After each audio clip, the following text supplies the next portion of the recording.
نحمدہ ونصلی ونسلم علی رسولہ الکریم اما بعد فاعوذ باللہ من الشیطان الرجیم بسم اللہ الرحمن الرحیم قال فما خطبک یا سامری، پارہ نمبر 16 سورہ طٰہٰ، رکوع نمبر 5، آیت نمبر 95، 96، 97 اور 98۔ سیدنا موسیٰ علیہ السلام کا اپنے بھائی سیدنا ہارون علیہ السلام سے مکالمہ کے بعد موسیٰ علیہ السلام سامری کی طرف متوجہ ہوا، مخاطب ہوا اور فرمایا فما خطبک یا سامری، کیا حال ہے تیرا اے سامری؟ تو سامری نے کہا قال بصرت، وہ بولا کہ میں نے دیکھی تھی بما لم یبصروا بہ، وہ بات کہ نہیں دیکھا تھا ان لوگوں نے اسے، فقبضت، پس میں نے مٹھی بھر لی، قبضتاً ایک مٹھی، من اثر الرسول، فرشتے کے پاؤں تلے، فنبذتها، پھر میں نے وہ ڈال دی بچڑے میں، وَكَذَلِكَ سَوَّلَتْ لِي نَفْسِي، اور اسی طرح بنا دی یا لگی میرے نفس کو اچھی۔ قال، موسیٰ علیہ السلام نے فرمایا فَاذْهَبْ، جاؤ، فَإِنَّ لَكَ فِي الْحَيَاةِ، تو عمر بھر یہ کہتا رہے گا، ان تقولا، تو کہا کرے گا لا مساسا، مجھے ہاتھ مت لگاؤ، مجھے ہاتھ نہ لگانا، وَإِنَّ لَكَ مَوْعِدًا، اور بے شک تیرے لیے ایک وعدہ ہے عذاب کا، لن تخلفہ، جس کے مخالفت نہیں ہوگی، وانظر، اور دیکھ لیجئے، الہ کا اپنے اس مصنوعی خود ساختہ معبود کی طرف، الذی ظلت علیہ عاکفا، جس کی تم عبادت کرتا رہا، لنحرقنہ، ہم ضرور اسے جلا ڈالیں گے، ثم لننسفنہ، پھر ہم اسے بکیر دیں گے، فی الیم، دریا میں، نسفاً، اڑا کر، انما الہکم اللہ، بے شک تمہارا معبود اللہ ہی ہے، الذی، وہ معبود، لا الہ، کہ کوئی معبود نہیں، الا ہو، مگر وہ ہے، وسع، گھیر رکھا ہے اس نے، کل شیء، ہر چیز کو، علماً، علم میں۔ موسیٰ علیہ السلام مخاطب ہے سامری سے، پوچھتے ہیں سامری سے، سوال کرتے ہیں کہ فما خطبک یا سامری، کیا حال ہے تیرا اے سامری؟ سامری نے کہا بصرت، بما لم يبصروا به، یعنی میں نے وہ چیز دیکھی ہے جو دوسروں نے نہیں دیکھی، اور اس سے مراد جبریل امین ہے۔ جبریل امین کے دیکھنے کا واقعہ ایک روایت میں تو یہ ہے کہ جس وقت سیدنا موسیٰ علیہ السلام کے اعجاز سے دریائے قلزم میں خشک راستے بن گئے، بنی اسرائیل ان راستوں سے گزر گئے، فرعونی لشکر بحیرہ دریائے قلزم میں داخل ہو رہا تھا، تو اس وقت جبریل امین گھوڑے پر سوار ہو کر یہاں پر موجود تھے۔ دوسری روایت کے مطابق کہ دریا سے پار ہونے کے بعد حضرت موسیٰ علیہ السلام کو کوہ طور پر دعوت آنے کے لیے سیدنا جبریل امین گھوڑے پر تشریف لائے، گھوڑے پر سوار ہو کر آئے، تو اس وقت سامری نے دیکھ لیا تھا، لیکن دوسرے لوگوں کو معلوم نہیں ہو سکا۔ اب دوسرے لوگوں کو معلوم کیوں نہیں ہو سکا؟ دوسرے لوگوں کو کیوں پتہ نہیں چلا؟ اس کی وجہ سیدنا عبداللہ ابن عباس رضی اللہ تعالی عنہما نے ذکر کی ہے کہ چونکہ سامری کی پرورش خود جبریل امین کی ذریعہ ہوئی تھی، جس وقت اس کے ماں نے سامری کو غار میں ڈال دیا تھا، تو جبریل امین روزانہ کی بنیاد پر سامری کو غذا دینے کے لیے آتے تھے۔ اس وجہ سے سامری جبریل امین سے مانوس تھا، اور حضرت مفتی شفیع صاحب رحمہ اللہ تعالی نے معارف القرآن میں مولانا اشرف علی تھانوی رحمۃ اللہ علیہ بیان القرآن کے حوالے سے لکھا ہے کہ سامری جبریل امین کو پہچانتا تھا، دوسرے لوگ نہیں پہچان سکے۔ فَقَبَضْتُ قَبْضَةً مِّنْ أَثَرِ الرَّسُولِ،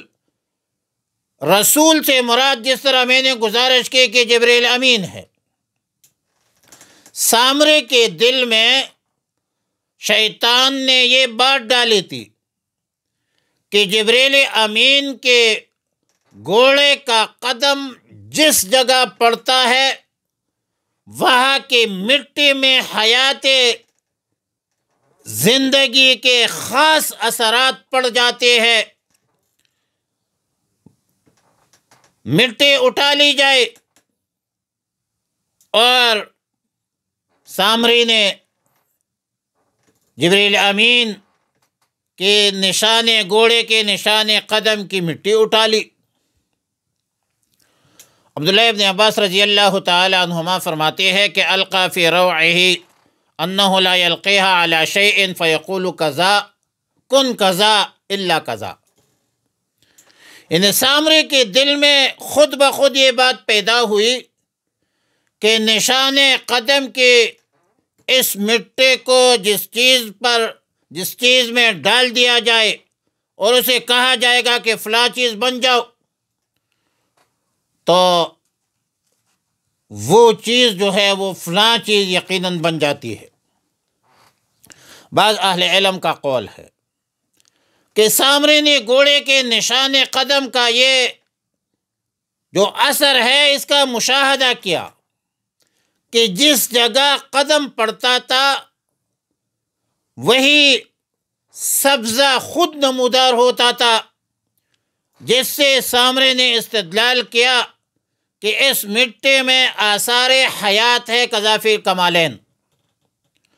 اور اسی تفسیر کو روح المعانی میں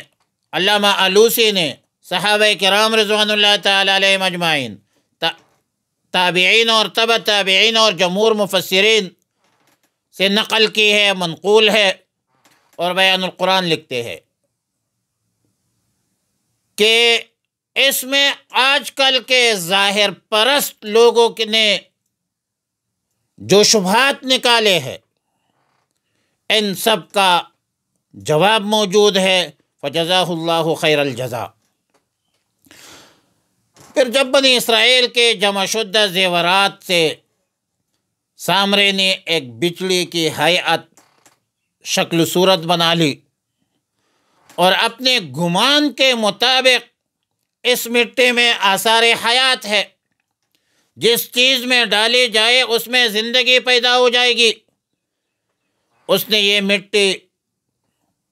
اس بچڑے کے اندر ڈال دی مصنوعی۔ لیکن ظاہر ہے کہ سامرے اس کافر قوم کا فرد تھا جو گائے کی عبادت کرتے تھے، اور موسیٰ علیہ السلام نے فرمایا فَإِنَّ لَكَ فِي الْحَيَاةِ أَن تَقُولَ لَا مِسَاسَ، سامرے کے لیے دنیا کی زندگی میں یہ سزا تجویز کی کہ سب لوگ سامرے سے سوشل بائیکاٹ کرے، مقاطعہ کرے، اس کے پاس کوئی بندہ نہ جائے۔ سامرے کو بھی حکم دیا کہ کسی کو ہاتھ نہ لگائے، زندگی بھر اسی طرح وحشی جانوروں کی طرح سب سے الگ تلگ رہو۔ اور یہ سزا قانونی طور پر بھی ہو سکتا ہے کہ ایک قانون کی شکل و صورت ہو جس کے پابندی سامری پر اور دوسرے سب بنی اسرائیل پر لازم کر دیا ہو۔ بعض روایات میں ہے کہ سیدنا موسیٰ علیہ السلام کے بددعا سے سامری کی یہ کیفیت پیدا ہو گئی ہے، سامری کی یہ کیفیت بن گئی ہے کہ اگر یہ کسی کو ہاتھ لگا دے یا کوئی اس کو ہاتھ لگا دے تو دونوں کو بخار چڑھ جاتا تھا۔ قذافی معالم التنزیل۔ اور اس ڈر کی وجہ سے سب لوگوں سے الگ تلگ بھاگتے ہوئے رہتا تھا، اور کوئی بندہ اس کے قریب نہیں آتا تھا، اور اگر کوئی قریب آ جاتا تو کہتا تھا لا مساسا۔ بیان القرآن لکھتے ہیں کہ سیدنا موسیٰ علیہ السلام نے سامری کے قتل کا ارادہ کیا تھا، لیکن اللہ تعالیٰ نے ان کی سخاوت اور لوگوں کی خدمت کی وجہ سے قتل کی سزا سے منع کیا تھا۔ لَنُحَرِّقَنَّهُ، یعنی ہم اس جو مصنوعی معبود اور بچڑا بنایا ہے اس کو ہم آگ میں جلائیں گے۔ لیکن یہاں پر ایک سوال پیدا ہوتا ہے، سوال یہ ہے کہ بچڑا تو سونا چاندی کے زیورات سے گڑا ہوا تھا، تو اس کے لیے آگ میں جلانے کی صورت کیا ہوگی؟ سونا چاندی تو پگھلنے کی چیز ہے، جلنے کی چیز تو نہیں ہے۔ ظاہر ہے کہ دانت ہے۔ جواب یہ ہے کہ اول تو خود اس میں اختلاف ہے کہ بچڑے میں آثار حیات پیدا ہونے کے بعد بھی وہ بھی سونا چاندی رہا یا نہیں رہا، یا اس کی حقیقت تبدیل ہو گئی ہے۔ لیکن تفسیر در منصور میں بہترین جواب دیا کہ اس مصنوعی بچڑے کو ذرہ ذرہ کر کے جلا دیا گیا تھا اور دریا برد کیا۔ روح المعانی لکھتے ہیں، علامہ علوسی لکھتے ہیں کہ حیلہ اکثریہ سے جلا دیا گیا، اور بیان القرآن مولانا اشرف علی تھانوی رحمۃ اللہ علیہ حکیم الامت لکھتے ہیں کہ احراق اور جلانا یہ بطور خرق عادت، بطور معجزہ تھا، واللہ اعلم بالصواب، لیکن جلا کر دریا برد کر دیا گیا تھا۔ آیات نمبر 98 میں فرمایا انما الہکم الذی لا الہ الا ہو، تمہارا حقیقی معبود صرف اور صرف اللہ ہی ہے، جس کے سوا کوئی معبود نہیں۔ کوئی معبود اور نہیں ہے، ایک اللہ ہے جو صمد ذات ہے، جو بے نیاز ہے، جس کے ذات اور صفات میں کوئی شریک نہیں ہے۔ اور اللہ تعالیٰ اپنے علم سے، اللہ تعالیٰ نے اپنے علم سے تمام چیزوں کو احاطہ کیا ہوا ہے، اور اللہ کا علم غیر محدود ہے۔ اللہ کے علم نے سب کو گھیرا ہوا ہے، ہر چھوٹے بڑے چیزوں کے، کائنات عالم کی، مصنوعات عالم کے ایک ایک ذرے کے اور ایک ایک ذرے کے حرکت کے اللہ کو علم ہے، اللہ کو پتہ ہے کون کیا کر رہا ہے، اور سب کچھ اللہ کو معلوم ہے۔ وآخر دعوانا الحمد للہ رب العالمین۔